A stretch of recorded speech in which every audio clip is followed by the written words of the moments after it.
It's time now for Media Watch here on France 24. Emma James joins me now. Good evening to you, Emma. Let's start by looking at the coverage of Greece's decision to offer that vote next weekend on whether or not the bailout terms are acceptable to the Greek people. Yes, well, the strong words on this one aren't just coming from the media, they're also coming from the Greek politicians themselves. Alexis Tsipras, the Prime Minister, has been tweeting about this one. He said, "In these critical hours, we must remember that the only thing to fear is fear itself," rather grandly quoting the US President Franklin D. Roosevelt, who used those words when he came to power in 1933 at the very height of the Great Depression. He goes on to say that the dignity of the Greek people in the face of blackmail and injustice will send a message of hope and pride to all of Europe. So very strong words there, basically accusing his creditors of blackmail and injustice. So very clearly the relationships are souring very, very seriously here. Notably, The Times and an opinion column by Ian King, a British economic journalist, he really rips into Alexis Tsipras and his government and says Tsipras and his naive cronies have no one to blame but themselves.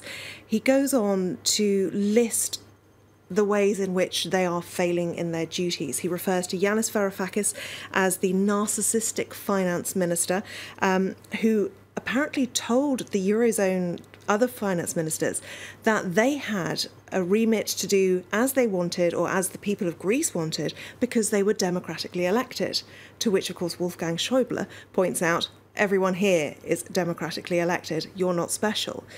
So you can see that the kind of rhetoric being invoked by the Greek politicians seems to be upsetting people even further when it comes to these negotiations.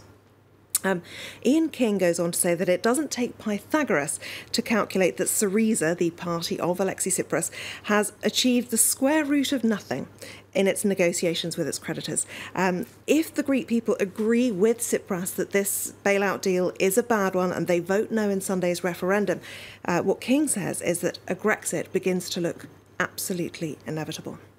I like the way you got Pythagoras into that. I haven't thought about him for a very long time.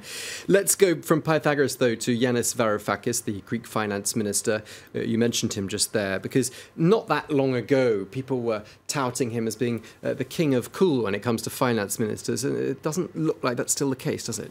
No, it was literally just a few weeks ago. I was sitting here talking about how the media reacted when he went to see the finance minister of the United Kingdom, George Osborne, and he appeared in Downing Street with his shirt untucked and a leather jacket, and he rides a motorbike, and there's all this kind of strange thinking that he is somehow cool and the sort of the die-hard Bruce Willis bald-haired and all this kind of thing has kind of fed into a reputation that perhaps some people now are saying isn't deserved.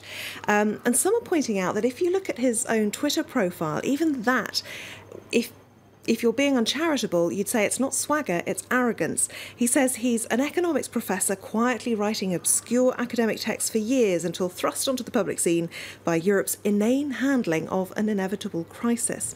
Now, the other thing that's interesting, if you take a look at his Twitter account, is the last thing that he tweeted was yesterday afternoon at 2 p.m.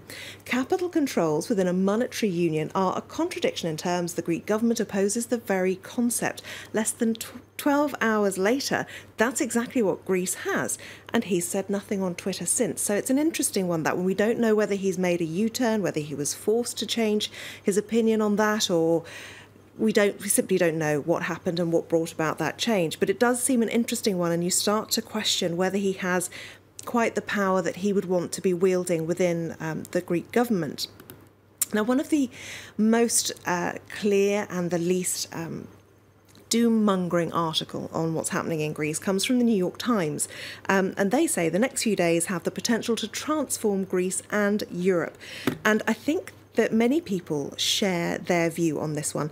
They say it's been easy to ignore the doings in Greece for the last few years with a perpetual series of summits in Brussels that never seem to resolve anything, but it's time to pay attention.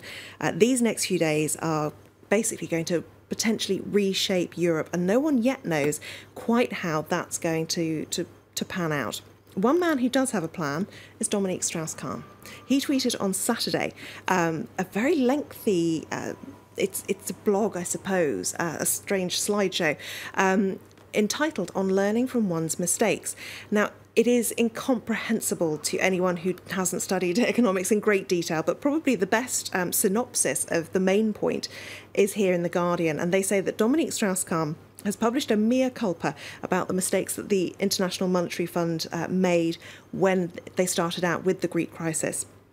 And basically, he says that he makes a case for giving Greece debt relief now by rolling over and extending repayments due to official creditors. We'll have to wait and see if anyone is listening to DSK. Indeed. Well, thank you very much indeed.